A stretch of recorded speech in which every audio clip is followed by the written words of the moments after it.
말씀 한번 보도록 하겠습니다. 사무엘상입니다. 사무엘상 15장 1절에서 9절까지 말씀입니다. 저와 여러분들이 한 절씩 교독하도록 하겠습니다. 사무엘상 15장 1절. 사무엘이 사울에게 말하였다. 주님께서 나를 보내셔서 임금님에게 기름을 부어 주님의 백성 이스라엘을 다스릴 왕으로 세우게 하셨습니다. 이제 주님께서 하시는 말씀을 들으시기 바랍니다. 만군의 주가 말한다.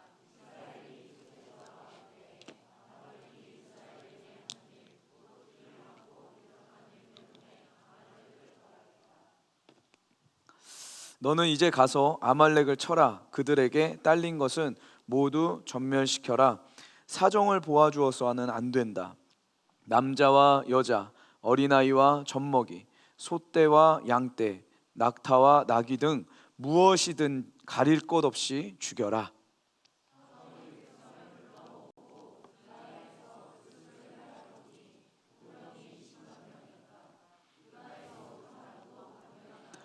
사울은 아말렉 성읍에 이르러서 물마른 개울의 군인들을 매복시켰다. 크게 읽으세요.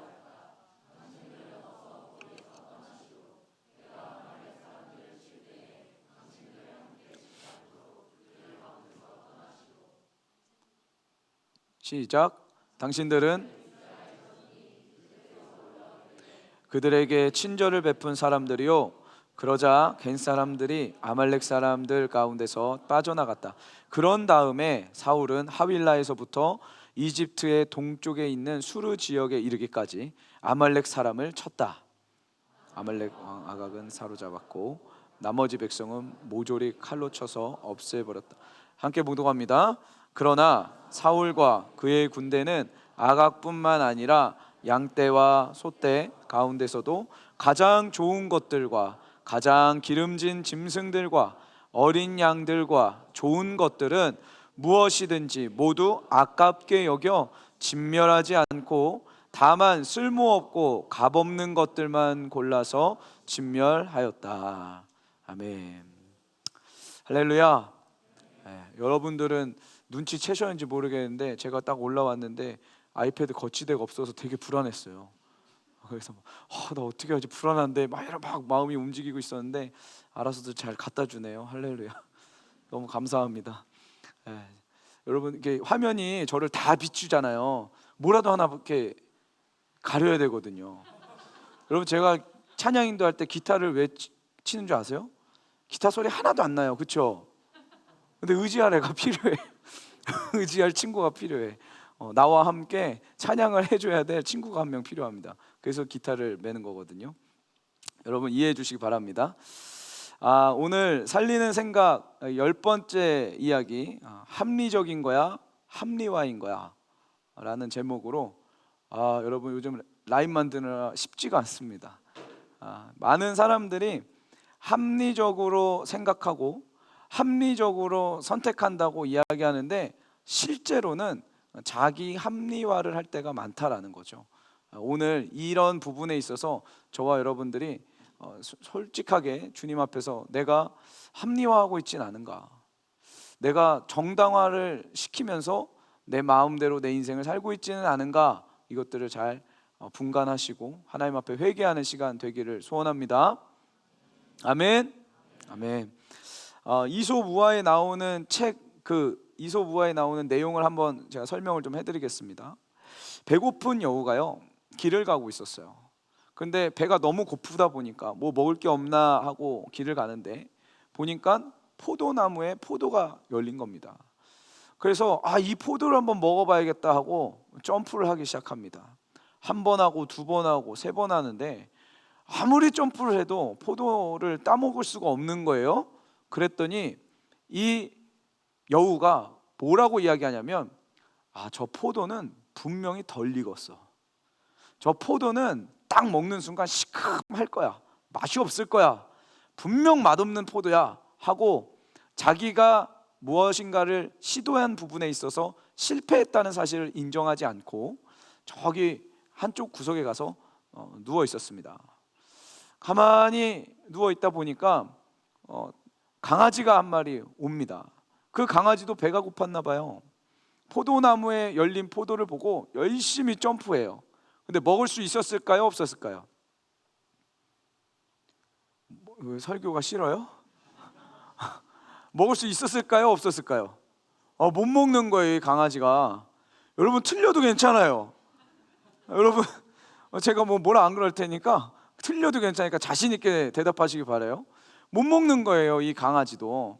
그랬더니 그 여우가 그 강아지를 보면서 뭐라고 이야기하냐면, 아유, 저거 봐, 아니, 저것도 못 따먹어. 그렇게 먹고 싶으면은 열심히 해가지고 따먹었어야지.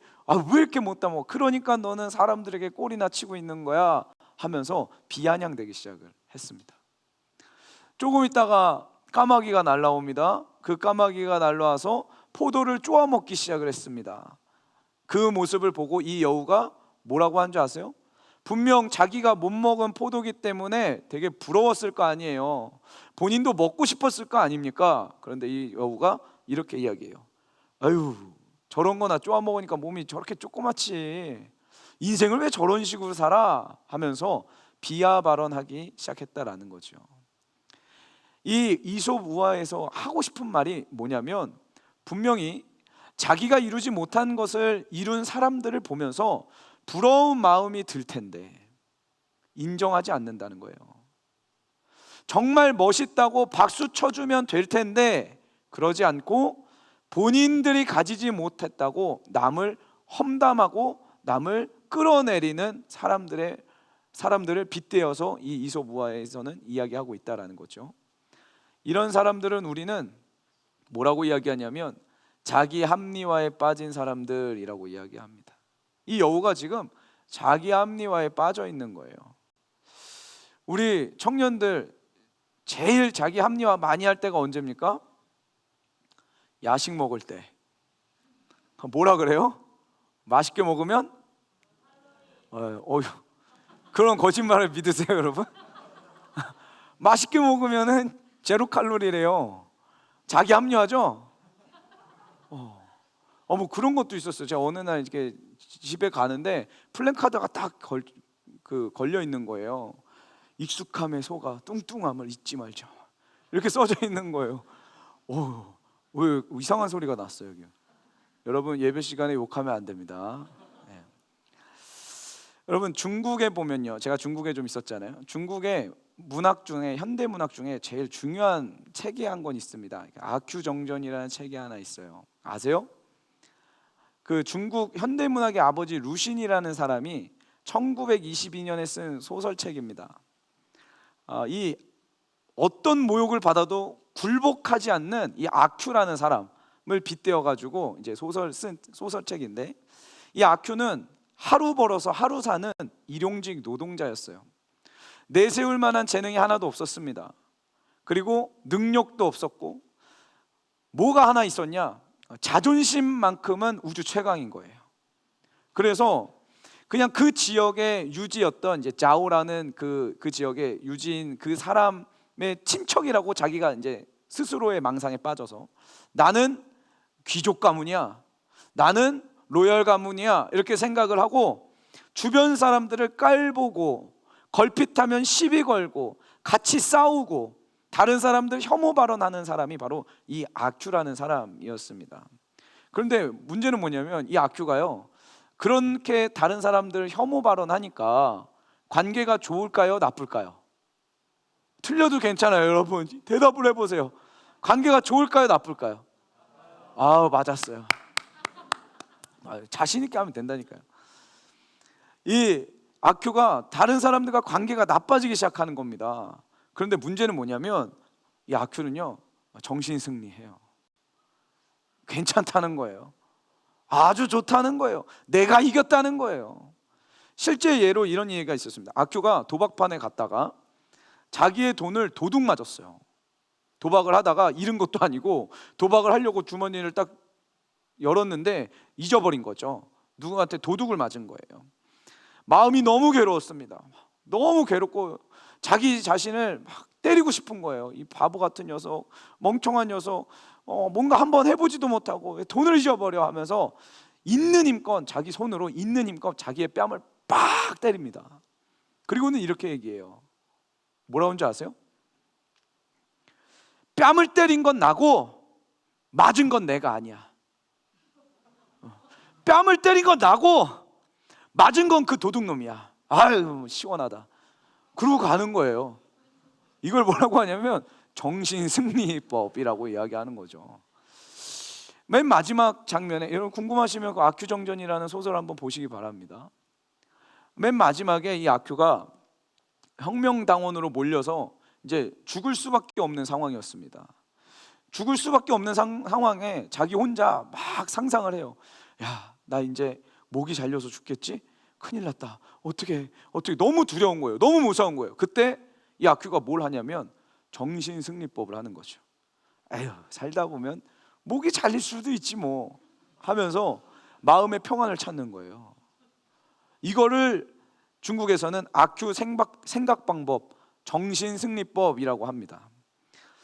우리는 이것을 이 시대의 언어로 뭐라고 이야기하냐면 자기 합리화, 자기 정당화라고 이야기를 한다는 거예요.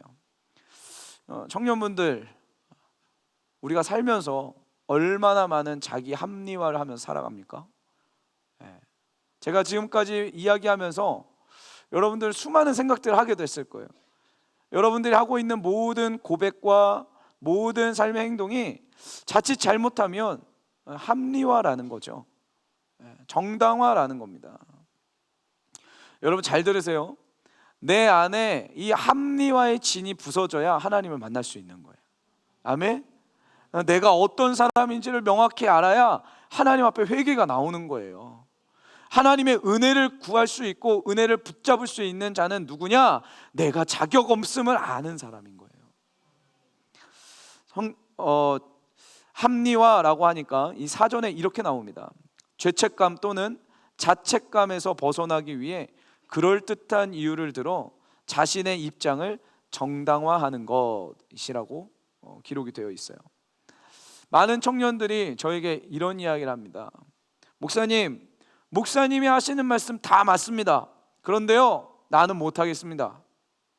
목사님, 예배 오면 제가 은혜는 받아요. 그런데 예배 오기까지 너무 힘듭니다. 못 가겠습니다.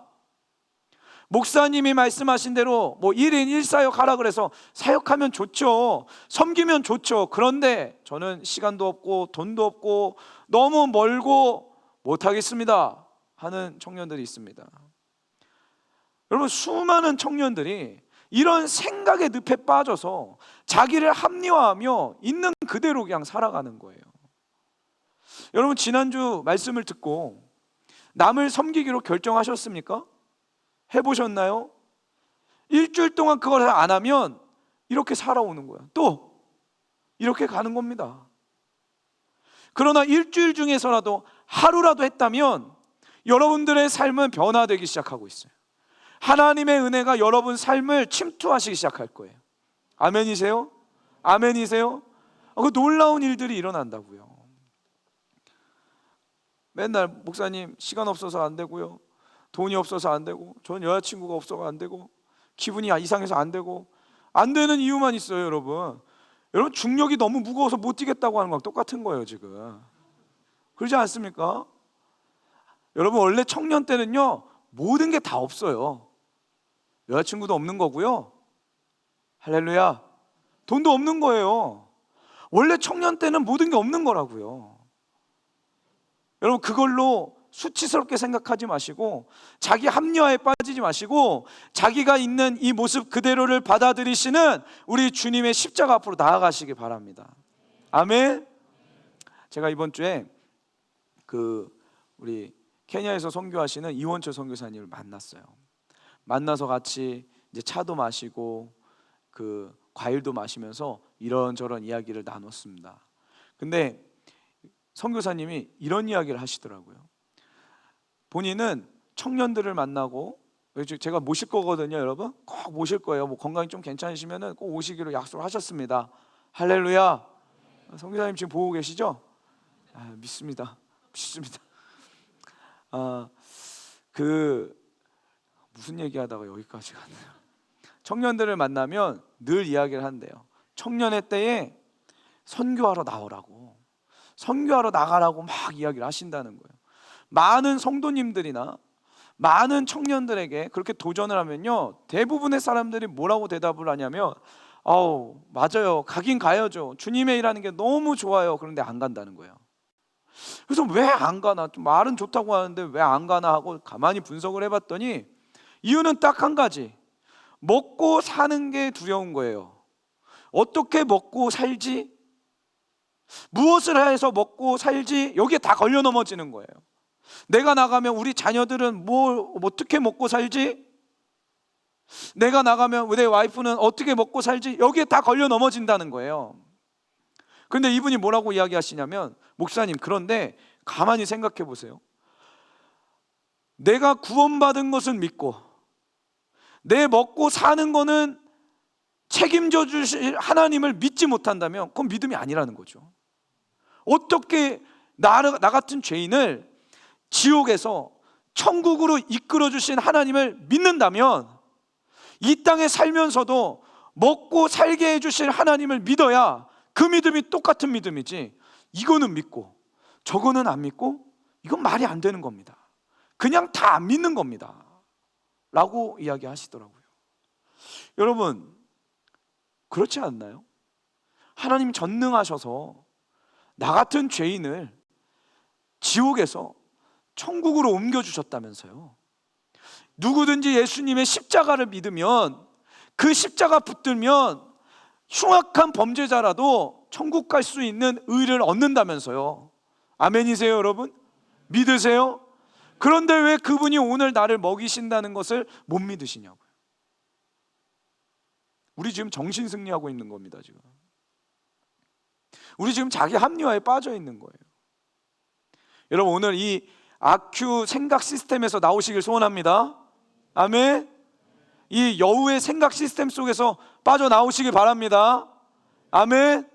아멘. 오늘 본문에는요, 자기 합리화에 빠진 왕의 모습이 하나 등장합니다. 그 왕의 이름은 사울이었어요. 이스라엘 백성들이 하나님께 요청을 합니다. 하나님, 우리에게도 좀 왕을 좀 주세요. 본인들이 말할 용기가 없었는지, 기도에 대한 자신이 없었는지 사무엘 선지자를 불러다 놓고 바지끄댕이 붙잡으면서 얘기하는 거예요. 사무엘 선지자시여, 우리의 이야기를 하나님께 대변하소서. 할렐루야, 왕이 필요합니다. 아니, 다른 나라들 보니까 예산도 짜고 군사도 다 편성하고 하는데 우리도 그게 좀 필요할 것 같아요. 사무엘 선지자가 말렸어요. 이스라엘의 왕은 오직 한 분, 하나님이십니다. 그럼 왕이 없어도 돼요? 안 된다는 거예요. 왕이 있어야 된다는 거예요. 그래서 하나님이 하도 쪼르는 그 이스라엘 백성들을 위해서 가장 겸손한 사람 한 명을 뽑아가지고 절대 교만하지 않을 그 사람을 딱 뽑아서 왕으로 세웠습니다. 그 사람이 오늘 본문의 사울 왕이었어요. 근데 문제는 무엇이었냐면, 아주 겸손하고 아주 자기 자신을 낮춰서 하나님만 의지했던 이 왕이기 때문에 하나님이 늘 함께 해주셨다고요. 전쟁에 나가면 승리하고, 전쟁에 나가면 질 것 같은데 또 승리하고, 전쟁에 나가면 또 패배할 것 같은데 또 승리하고, 승리의 연속이 잇따르니 이 왕이 어떻게 되냐면 교만해지기 시작하는 거예요. 자기 합리화에 빠지기 시작하는 거예요. 자, 오늘 본문 말씀 1절에서 3절 한번 읽어볼게요. 1절에서 3절 한번 읽어봅시다. 시작. 사무엘이 사울에게 말하였다.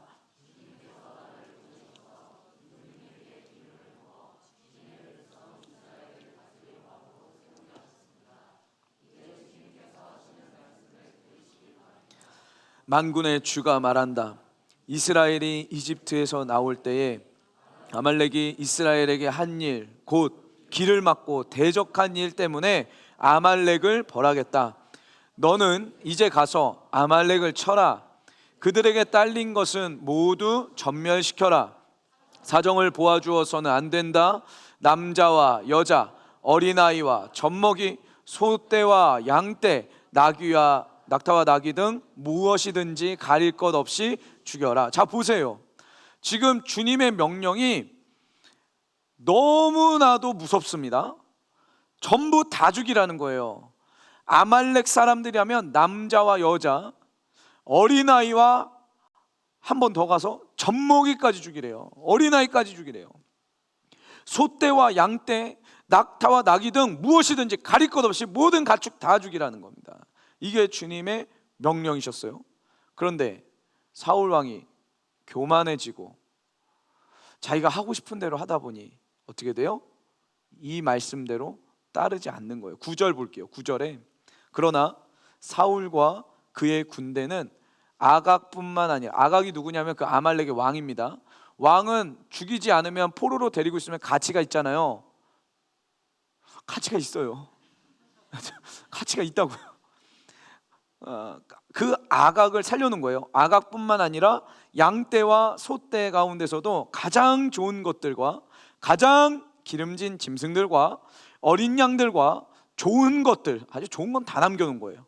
무엇이든지 모두 아깝게 여겨 진멸하지 않고 다만 쓸모없고 값없는 것들만 골라서 진멸하였다 라고 기록하고 있습니다.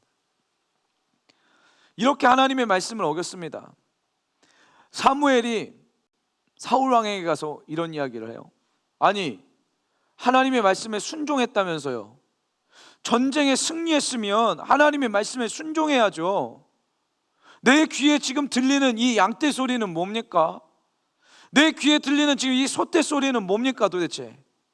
하나님께서 분명히 사람들뿐만 아니라 어린아이와 젖먹이와 양떼와 소떼와 낙타와 나귀 등 아무것도 남기지 말고 전멸시키라고 했는데 지금 내 귀에 들리는 이 소리 뭡니까? 라고 물어봤더니 사울이 이렇게 핑계를 댑니다. 사무엘상 15장 15절에 사울이 대답하였다. 그것은 아말렉 사람에게서 빼앗은 것입니다. 우리 군인들이 예언자께서 섬기시는 주 하나님께 제물로 바치려고 양떼와 소떼 가운데서 가장 좋은 것들을 남겼다가 끌어왔습니다. 그러나 나머지 것들은 우리가 진멸하였습니다. 이 이야기를 하는 거예요. 에휴, 사무엘 선지자님, 너무 그렇게 생각하지 마세요. 지금 이렇게 들리는 가축 소리요, 하나님께 드리려고 그랬어요. 제사 드리려고 한 거라고요. 예배 드릴 것만 딱 남겨놓고 우리는 다 진멸한 거예요. 뭐라고 얘기하냐면 나름 순종했어요 라고 이야기하는 거예요. 완전한 순종은 못했지만 그래도 나름 순종한 거예요 라고 지금 대답하고 있는 거예요. 여러분 잘 보세요. 자기 합리화는요 두 가지 열매를 맺게 되어 있습니다. 첫 번째 뭐냐면 나름 순종의 열매예요. 내가 불순종한 것도 있지만 나름 순종한 것도 있다는 거예요. 자기 합리화에 빠진 사람들은요, 아유 내가 부족한 게 있죠. 그러나 잘한 것도 있잖아요. 이렇게 얘기를 해요. 그러지 않나요? 나름 순종했어요. 목사님이 하라는 대로도 하고요. 열심히 나름대로 나 따르려고 했습니다. 부족한 거야 뭐 누구한테 다 있는 거 아닙니까? 나름 순종했다는 자기의 순종했던 그 부분들을 가지고 자기 의로 삼는다고요. 여러분 잘 들으세요. 이 나름 순종했다는 것들만 우리가 기억한다면 어떤 일이 일어나는가? 우리는 과거의 영광에 빠져 삽니다. 과거의 영광에 빠져 살아요. 여러분 삶 가운데 하나님이 깊이 개입해 주셔서 함께 해 주셨던 그때가 있죠. 그때만 기억하면 과거에만 사는 거예요. 그때의 임재가 오늘 선포돼야 돼요, 여러분. 아멘. 그때 하나님이 함께 해주셨던 그 하나님의 역사가 오늘도 우리 안에 부어져야 된다고요. 이걸 주님과 함께 관계 맺는다고 이야기를 해요. 제가 뉴욕에서 한 목사님을 뵀습니다. 근데 그 목사님이요, 지금은 너무 힘든 목사님이신 거예요. 그래서 제가 교제를 하면서 같이 밥도 먹고 이야기를 하면서 이분이 그동안 어떻게 살아오셨나 궁금했어요. 목사님, 미국은 어떻게 오게 되셨나요? 하면서 여쭤봤더니요, 그분이 미국에 오시게 된 경위와 미국에 오셔서 어떤 사역을 했는지 막 다 알려주시는 거예요. 그분이 뭘 했냐면은 그 뉴욕 일대에 있는 모든 중학교, 고등학교에 가가지고 다 찾아가서 다 기도 모임을 세우시는 거예요. 하나하나 애들 다 전도해가지고 예수님 믿게 하고 구원시키고, 그 다음에 학교 보내가지고 그 학교에서 기도 모임 만들고, 그래서 매일 그렇게 사셨대요. 자기는 지도가 필요가 없대요. 뉴욕 지도가 필요 없대요. 늘 운전만 하고 아이들 데려다주고 라이드 다 해주고 했으니까요. 엄청난 부흥이 일어났다고 합니다. 정신없이 자기가 막 복음을 전하다 보니까 어느 날 딱 눈 떠보니까 학교 기도 모임이 80여 개의 학교에 기도 모임이 생겼더래요. 와, 어마어마하죠. 그런데 지금은 다 문 닫았어요. 기도 모임 하나도 없어졌습니다. 한 곳도 없어요. 한 곳도. 예수님 믿는다는 애들이 없어요. 그분이 그런 이야기를 다 하면서도 저한테 이야기하세요. 목사님, 다 과거의 영광이죠. 지금은 교회가 다 깨지고 교회가 무너지고 기도 모임들 다 사라져 버렸습니다. 그 이야기를 하시더라고요. 여러분 잘 들으세요. 우리의 모습이 과거의 영광에 빠져 나름 순종했던 것들, 나름 기름 부으심 받았던 것들, 나름 하나님께서 은혜를 베풀어 주시고 능력을 베풀어 주신 것들에만 빠져 자기 합리화만 하고 있다면 우리는 지금 망하는 길로 가고 있는 거예요. 망하는 길로 가고 있다고요. ICC마가 정말 감사하게 코로나 기간에 이렇게 사람들이 많아졌어요. 주님의 은혜죠. 몇 주 전에, 한 달 전이었나요? 몇 주 전에 신혼부부순들을 다 모아가지고 다 장년층으로 올려보냈습니다. 가슴이 그냥 뻥 뚫린 것 같았어요. 아유, 허전해서 이거 어떻게 해야 되나. 그래도 내가 편하게 여겼던 친구들인데 다 보냈는데 어떻게 해야 되나. 놀라운 건 그 주에 또 고3 친구들이 올라와가지고 그 알아서들 다 채워졌어요. 할렐루야. 섬세하신 우리 주님의 은혜, 그분의 인도하심, 여러분 이런 것들을 경험하셔야 된다고요. 저도 마찬가지입니다. 제가 앞에 나와서 말씀을 전하는 사람이지만 과거에 찬란했던 영광만 생각하면서 그때 함께 해주셨던 하나님만 전하고 있는 게 아닌가, 저는 이런 생각을 해요. 지금 내가 하나님과 교제하지 않고 지금 내 삶 가운데 역사해 주시는 하나님에는 관심도 없고, 그때 그 스펙타클하게 만나 주시고 아주 엄청난 능력으로 역사해 주셨던 그 하나님만 생각하고 내가 사람들에게 과거의 영광만 전하고 있는 게 아닌가, 그런 생각을 할 때가 참 많습니다. 여러분 오늘 우리 안에 있는 모든 자기 합리화와 자기 정당화의 생각의 진들이 부서지기를 소원합니다. 아멘. 과거의 영광에 빠지지 마세요. 나름 순종했다는 나의 의에 여러분 빠지지 마세요. 오늘 하나님의 은혜를 경험해야 되는 거예요. 아멘. 오늘 여러분 지금 이 시간 예배드리고 기도하고 말씀 듣는 이 시간 속에 역사하시는 하나님을 경험하셔야 된다고요. 사무엘상 15장 20절에서 21절 한번 읽어볼게요. 이 사울이 사무엘에게 이렇게 얘기합니다. 시작.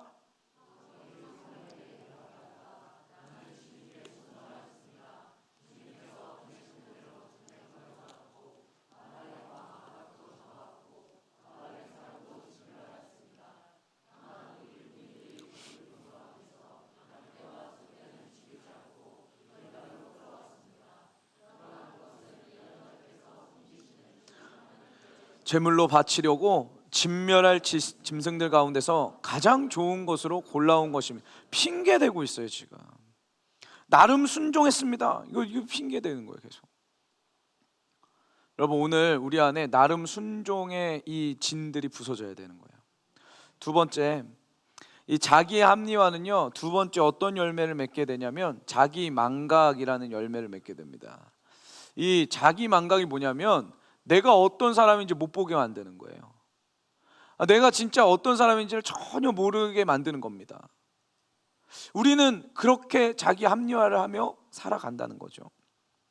24절에 사울이 사무엘에게 간청하였다. 내가 죄를 지었습니다. 이제는 자기가 죄를 인정해요. 주님의 명령과 예언자께서 하신 말씀을 어겼습니다.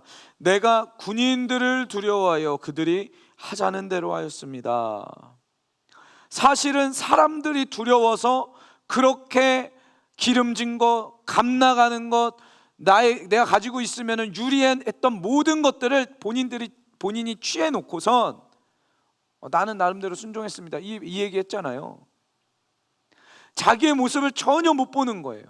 인정하지 않는 겁니다. 내가 사람들이 두려워서 했던 그 모습을 인정하지 않는 거예요. 마치 제가 처음에 이야기했던 그 이솝 우화에 나온 여우가 포도를 따는데 실패했다는 그 인정을 하지 않았듯이, 아큐가 자기의 실패와 실수를 인정하지 않은 것처럼 지금 사울 왕도 자신의 실패와 실수를 인정하지 않는 거예요. 자기 합리화가 이렇습니다. 자기 정당화가 이래요. 나를 못 보게 만든다고요. 그래서 회개하지 못하게 만든다고요. 하나님께서 우리를 회복시키시고 놀라운 은혜로 우리를 만들어 가시길 원하는데, 자기 합리화 속에 빠지면 그 모든 루트를 다 차단하는 거예요. 그리고는 30절에 보면 사울이 이런 얘기를 해요. 내가 죄를 지었습니다. 그러나 나의 백성 이스라엘과 백성들의 장로들 앞에서 제발 나의 체면을 세워주시기 바랍니다. 죄에 빠진 자기 자신에겐 관심이 없고 체면 좀 살려달라는 거예요. 체면 좀 세워달라는 거예요. 체면이 중요한 거예요. 지금 끝까지 사람들에게 보여지는 게 중요한 거예요. 끝까지 사람들의 평판과 명성과 인정이 중요한 거예요. 여러분, 자기 합리화는요, 우리를 여기까지 나락으로 떨어뜨린다는 거예요. 오늘 자기 합리화에서 나오시기 바랍니다. 아멘. 저도요, 나름 이렇게 리더다 보니까요, 제 그 주변에는요 아주 좋은 청년들이 남습니다. 왜냐하면 제가 성격이 더럽거든요. 그러니까 제가 성격이 안 좋으니까 그 성격을 잘 받아내는 이제 청년들만 남게 되더라고요. 할렐루야. 그렇더라고요. 근데 좋은 청년들과 함께 일을 하고 함께 하나님의 일을 하면은 얼마나 행복하겠습니까? 그리고 이 좋은 청년들은요 진짜 너무 좋아가지고 저한테 쓴소리도 안 해요. 그냥 막 이거 해야지. 예. 저거 왜 안 했어? 예. 혼날까? 예. 다 예예요. 그냥 저한테는 전부 예 쓴 거예요. 여러분, 이런 청년들 옆에 있다 보면 저도 자기 합리화에 빠지지 않겠습니까? 이런 생각이 들더라고요. 최근에 우리 막 찬양 인도하던 우리 형제를 제가 안 되겠다, 내 옆에만 두면 안 되겠구나, 또 많은 것들을 또 경험해야 되겠구나 하고 이제 일을 좀 시켜야겠다 하고 일을 좀 하자 그랬습니다. 그랬더니 안 그래도 자기도 기도하고 있었대요. 주여 일자리를 주시옵소서 기도했나 봐요. 그래서 그래, 이왕 하는 일 힘든 일 하자. 그래서 힘든 곳으로 이제 보내기로 했습니다. 아니, 우리 청년이 저한테는 참 중요해요. 왜냐하면 제가 힘들면 저 운전도 해주고요. 저희 집 바로 밑에 살거든요. 그래서 필요할 때는 전화해서 또 불러요. 물론 본인도 헤어드라이기 없으면 저희한테 전화해서 부릅니다. 너무 저를 그렇게 나쁘게 보지 마시고요. 늘 저를 챙겨주던 그런 청년인데 이제 다른 곳으로 보내려고 생각을 하니까 마음이 씁쓸한 거예요. 주변에서 이제 다른 중요한 사람들이 저한테 얘기합니다. 목사님, 그 친구를 보내세요? 오른팔이잖아요. 오른팔을 보내시면 어떡해요? 괜찮아요, 왼팔이 있어요. 제가 이제 그렇게 이야기를 하는데 하루는 제가 이제 얼마나 기도했겠습니까? 제가 막 기도를 하는데요, 이 친구가 하나님, 제가 일을 보내는 게 맞습니까? 아니라면, 제가 잘못된 선택을 하고 있다면 빨리 알려주십시오.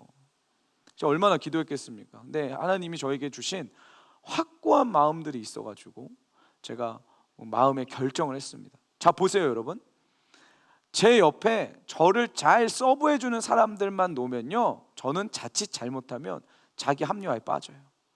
자기 정당화에 빠져요. 내가 이런 이유로 이런 선택을 해, 맞습니다 목사님, 다 그렇게 하셔야죠, 이러지 않겠습니까? 저에게 쓴소리하는 사람이 누가 있겠어요? 우리는 이걸 경계해야 된다고요, 여러분. 저에게도 제 옆에 있으면서 많은 걸 배울 수 있겠지만은 분명히 세상 속에서 일을 하면서 하나님께서 가르쳐 주시는 것들도 있을 거란 말이에요. 좋은 사람이라고 제가 다 끼고 있어야 되나요? 그래야 제가 좋은 리더가 되나요? 아니요.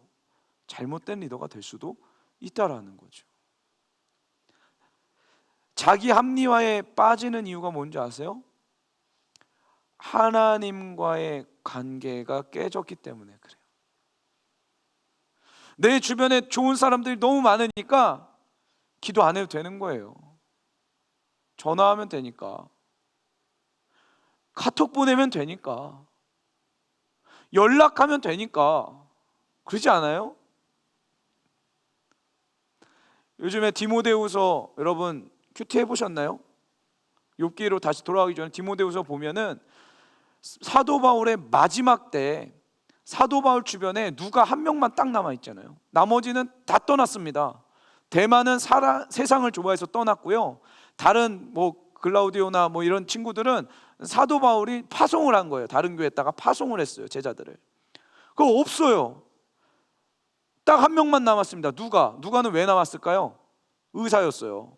그러니까 사도 바울을 잘 치료해주고 몸을 보살펴줬겠죠. 다 떠나서 그 허전한 사도 바울의 마음처럼, 저도 허전했거든요. 근데 사도 바울이 이런 이야기를 하더라고요. 그것을 통해서 하나님이 나에게 힘을 주시고 하나님이 나를 지지해 주시고 하나님과의 관계가 더 돈독해졌다는 거예요. 여러분, 우리가 자기 합리화에 왜 빠진다고요? 하나님과의 관계가 깨졌기 때문에 빠진다고요. 오늘 본문에도 계속 나와요. 21절에 사도 바울이 지금 사울이 뭐라고 이야기하냐면 예언자께서 섬기시는 주 하나님께 제물을 바치려고 그랬대요. 나의 하나님이 아니라 예언자 그 사무엘 선지자가 섬기는 하나님께 라고 이야기를 하는 거예요. 30절에도 보면요, 나와 함께 가셔서 내가 예언자께서 섬기시는 주 하나님께 경배할 수 있도록 하여 주십시오. 사울을 왕으로 세우신 분은 하나님이신데 사울은 더 이상 하나님을 나의 하나님으로 인식하고 있지 않아요. 우리 사무엘 선지자의 하나님, 예언자의 하나님, 목사님의 하나님, 우리 엄마 아빠의 하나님으로만 인식하고 있는 거예요. 이미 하나님과의 개인적인 관계는 다 사라지고 전부 인간관계 속에서 남아있는 그 하나님이란 단어만 남아있는 거죠. 여러분, 이게 우리의 모습 아닙니까? 여러분, 오늘 나의 하나님을 경험하시길 바라요. 아멘? 언제까지 박보영 목사님의 하나님만 볼 거예요? 박보영 목사님의 내가 만난 하나님이 아니라 내가 만난 하나님이 돼야죠. 아멘이세요? 그 하나님은 동일하게 여러분들에게 관심이 많으시거든요. 박보영 목사님께만 하나님이 관심이 있으신 게 아니라 여러분께 관심이 많으시다고요. 아멘? 안 믿었네 이거를. 믿으셔야 돼요. 여러분에게 지금 관심이 많으시고 여러분들이 진짜 하나님께 나아가면 그분은 만날 주실 준비가 되어 계신 분이에요. 아멘? 특별한 죄를 안 지었어도 하나님과의 관계가 깨지면 끝나는 거예요, 여러분. 성경적 지식이 많고 교리와 교회의 문화를 잘 안다 그래가지고 하나님과 깊은 관계를 맺고 있는 것은 아니라는 거예요. 그러면 마지막으로 깨진 하나님과의 관계를 회복하려면 어떻게 해야 되는가? 죄송하지만 한번 따라해 보겠습니다. 하나님의 임재에 나를 노출시켜라. 다시 한 번 더. 하나님의 임재에 나를 노출시켜라. 아멘? 아멘? 하나님의 임재가 가장 강력한 곳이 어디예요? 예배예요, 예배, 여러분. 저는 나이트클럽 가가지고 하나님 만났다는 사람 못 봤어요. 클럽 가서 하나님 만난 사람 못 봤다고요.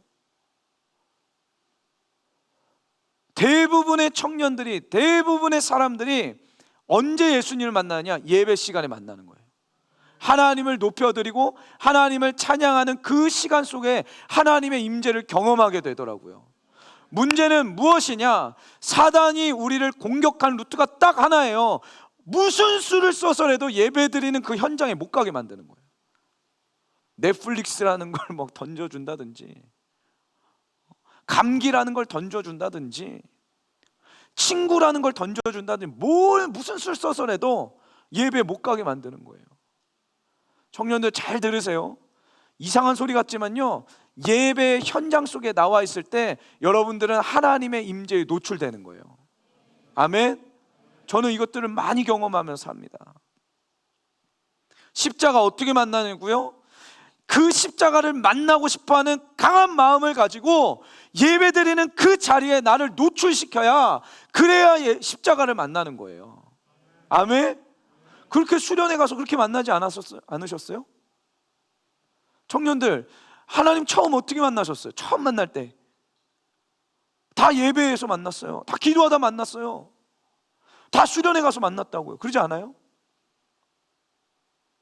우리가 이거 회복해야 된다고요, 여러분.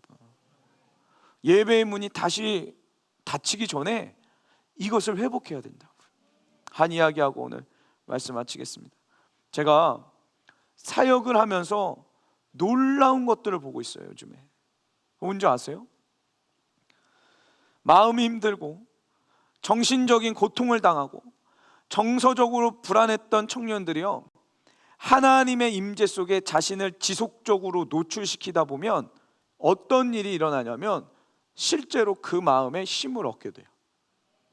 그리고 얼굴 표정이 달라져요. 하나님을 만나는 일들이 일어나요. 정신과 약을 먹던 청년들도 하나님 앞에 예배드리고, 물론 약도 같이 먹으면서 병행을 했죠. 그런 일들을 지속할 때 약이 점점 사라지고요, 얼굴엔 기쁨이 넘치기 시작을 해요. 저는 이런 것들을 많이 보게 됩니다. 저는 청년들이요, 숫자가 많아지는 거에 관심이 없어요. 다만 이 자리에 와서 예배 드리며 이 공동체에 와서 변화되고 있는가, 정서적으로 아픈 친구들이 회복되고 있는가, 정신적으로 다 죽어간 이 청년들이 지금 살아나고 있는가, 예수님의 이름을 부르며 생명을 얻고 있는가, 전 여기에 관심이 있거든요. 여러분들의 목적인 몰라도 맨날 그 아이하우스에서 같이 기도하고, 힘든 친구들 불러가지고 같이 기도하고, 기도를 가르쳐주고, 하나님 붙잡는 방법을 가르쳐주고, 놀라운 일들이 일어나요, 여러분. 지속적으로 하나님의 임재 속에 나를 노출시키는 청년들은요, 회복이 일어나요. 변화가 일어난다고요.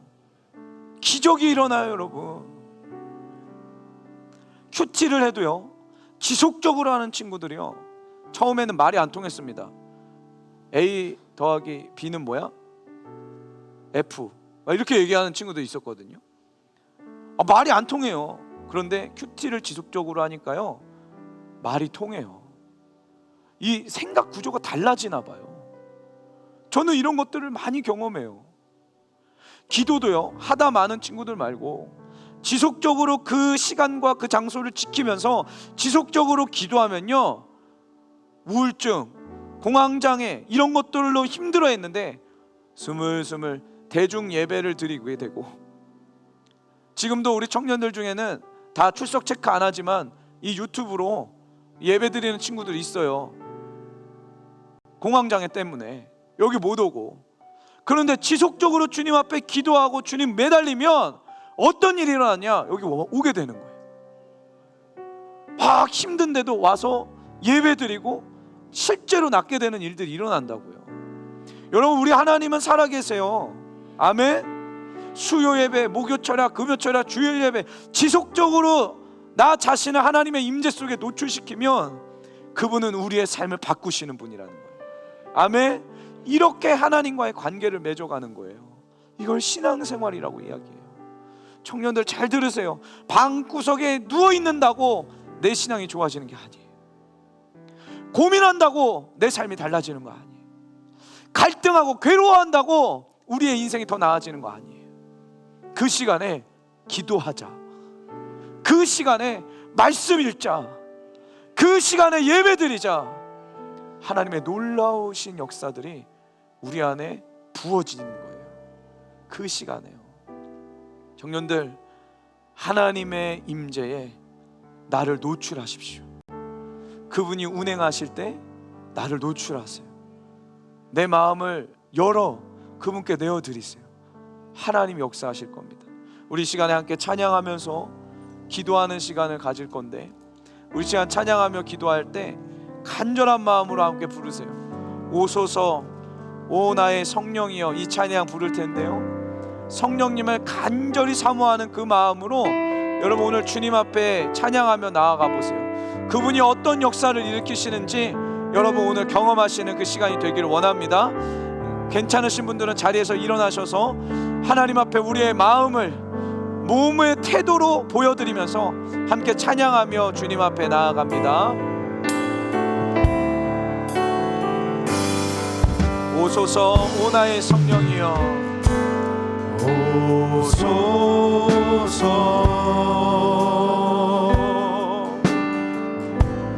오 나의 성령이여, 임하소서 임하소서 거룩한 성령의 불길로. 다시 한 번 더 오소서 오소서 간절한 마음으로 오 나의 성령이여, 오 나의 성령이여, 임하소서 임하소서 거룩한 성령의 불길로. 헛된 마음 모두 다 태우시고 나를 새롭게 하소서. 진리로 날 가르쳐 주세요. 진리로 날 가르쳐 간절한 마음으로 주님 앞에 자유롭게 하소서.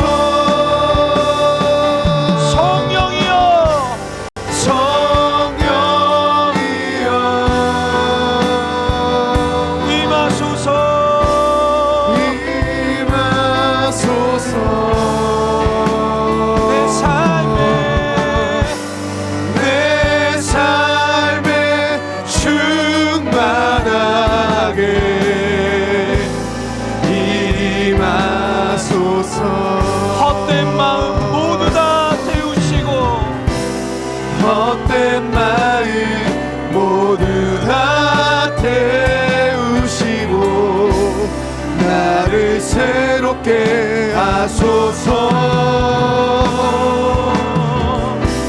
진리로 날 가르쳐 주셔서 내 영 자유롭게 하소서.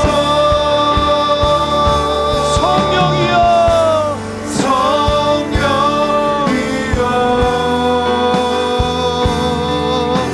아멘. 주님 임하소서. 아멘. 내 삶에 충만하게 성령님이 운행하실 때 주님의 임재에 우리를 노출시키십시다. 성령이여 임하소서. 성령이여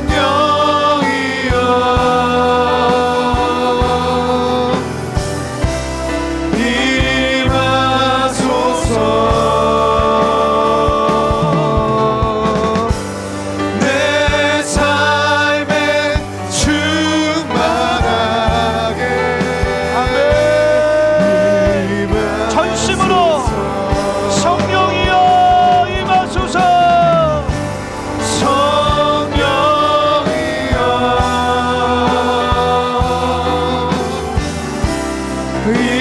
임하소서. 내 삶에 충만하게. 전심으로 고백해 보세요. 전심으로 주님 앞에 성령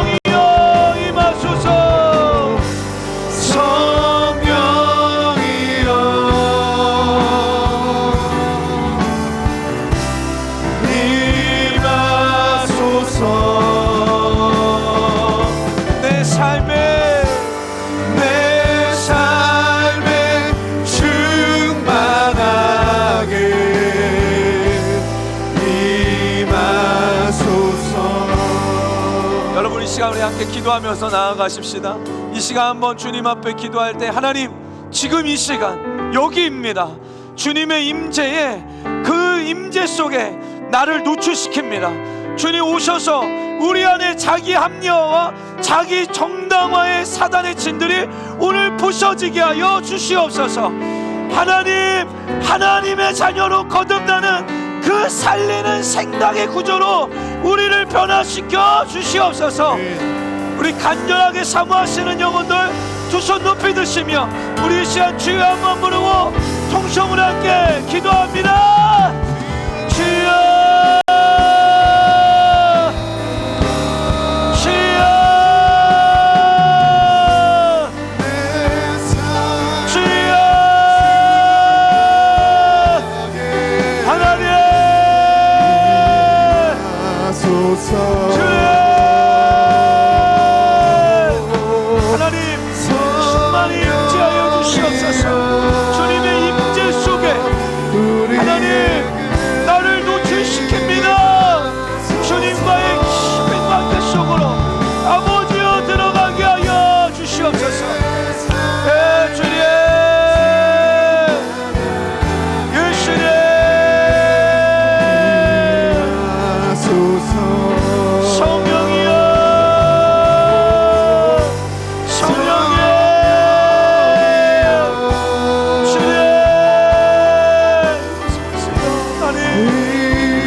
바로 이 시간입니다. 바로 지금입니다. 바로 옆입니다. 주님 오셔서 우리의 생각과 마음을 주여 바꿔주소서. 하나님, 하나님, 아버지 도와주시옵소서. 자기 정당화의 진들이, 자기 합리화의 진들이 주여 부서지게 하여 주시옵소서. 여호의 생각 시스템이 오늘 부서지게 하여 주시고, 악교의 생각 시스템들이 오늘 예수님의 이름으로 부서지게 하여 주시옵소서. 사울의 생각 시스템들이 주여 부서지게 하여 주시옵소서. 주님,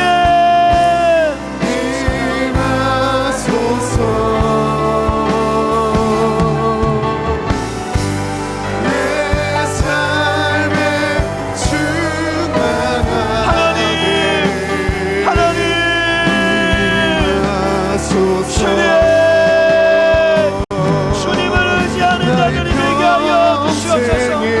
주님을 사랑하는 자들이 되게 하여 주시고, 전능하신 하나님을 신뢰하여 그 길을 걷는 주여 믿음의 자녀들이 일어나게 하여 주시옵소서. 하나님, 고립감과 외로움과 우울증과 주님의 곳에 빠져있는 것이 아니라 하나님 믿음으로 그 발을 내딛게 하여 주시옵소서.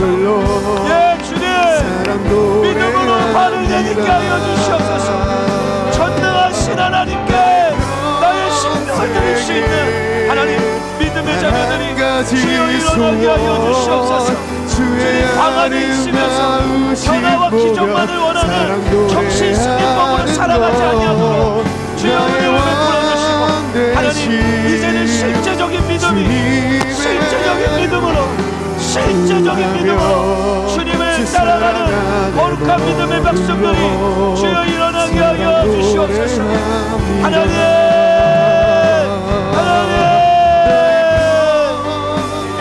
우리 안에 있는 모든 합리화들을 부수게 하여 주십시오. 우리 안에 있는 모든 정당화들을 부수게 하여 주십시오.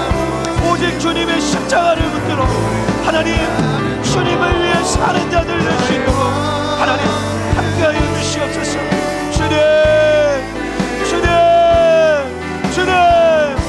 불러주시옵소서. 하나님 불러주십시오. 하나님 불러주시옵소서. 아버지여 역사하소서. 아버지여 일하여 주시옵소서. 하나님 오늘 우리에게 남아있는 그 사울의 모습 모습들이 하나님 제거되기를 원합니다. 주님 변화되기를 원합니다. 의심 보며 사랑 노래하고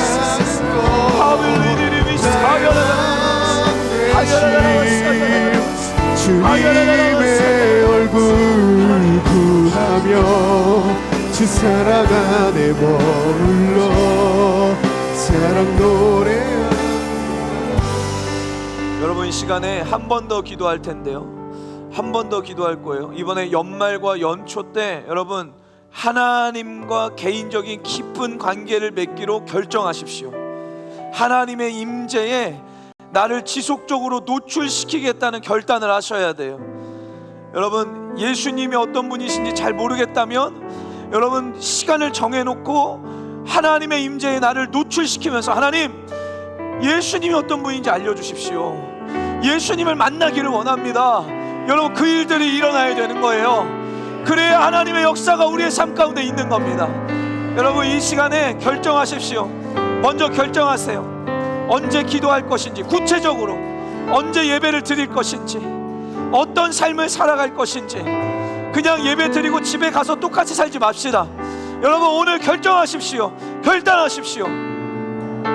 이 시간에 시간을 드릴 겁니다. 결정하세요. 결단하세요. 오순절 집회 때 내가 주님 앞에 예배 드리며 나의 마음을 드리겠습니다. 나를 노출시키겠습니다. 주여 내 삶 가운데 역사하여 주십시오. 24일 25일 성탄절에 하나님 내가 전도하는 자로 살겠습니다. 기도하는 자로 살겠습니다. 거룩한 삶을 살겠습니다. 하나님 나에게 당신을 계시하여 주시옵소서. 여러분 그 일들이 오늘 우리 안에 일어나기를 원합니다. 우리 이 시간 한 번 더 기도할 때에 하나님 이 시간에 하나님과의 개인적인 관계를 맺기로 결정한 우리의 그 결단 위에 주여 기름을 부어 주시옵소서. 하나님의 임재 속에 나를 노출시키기로 결정한 이 순간 속에 주여 은혜를 베풀어 주시옵소서. 주님의 기적과 주님의 역사하심이 우리의 삶을 강타하게 하여 주시옵소서. 우리 이 시간 주여 한번 부르고 기도합니다. 주여 주님 사랑 노래하는 것 하나님 나의 왕 되신 주님의 얼굴 구하며 주 사랑 안에 머물러 사랑 노래합니다. 주여 거룩한 그 일들이 주님 일어나게 하여 주시옵소서. 나를 늘 그의 자리에서 주님이 계신 그 예배 자리에 나아가므로 주님과 관계를 맺으며 듣게 하기로 결정합니다. 하나님을 위해서 말씀 기도에 참석하기로 결정합니다. 주님 마가의 나라과 오순절 기도회에 주님 참석하기로 결정합니다. 주님 우리의 결단 위에 주여 기름을 부으소서. 주님 우리를 새롭게 하여 주시옵소서. 주님의 기적과 주님의 역사하심이 우리를 강타하시는 하나님 거룩한 그 일들이 아버지여 일어나게 하여 주시옵소서. 주님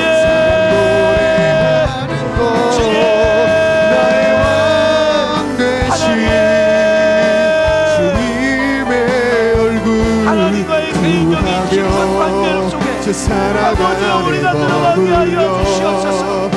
하나님 생각의 고리들을 끊어버리고 내 몸을 움직여서 오직 주님을 의지하는 자가 되기를 원합니다. 주님의 임재 속에 나를 노출시켜 하나님의 전능하심을 맛보는 자들이 되게 하여 주시옵소서. 괴롭고 슬플 때 넘어져도 언제나 주만 찬양하겠네. 밤이 낮이나 어제나 오늘도 영원히 주만 찬양해. 외롭고 슬플 때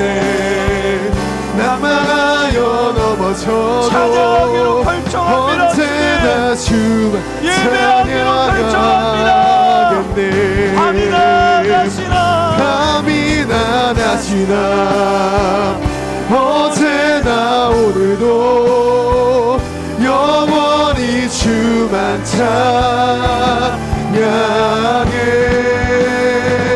괴롭고 슬플 때 낭망하여 넘어져도 언제나 주만 찬양하겠네.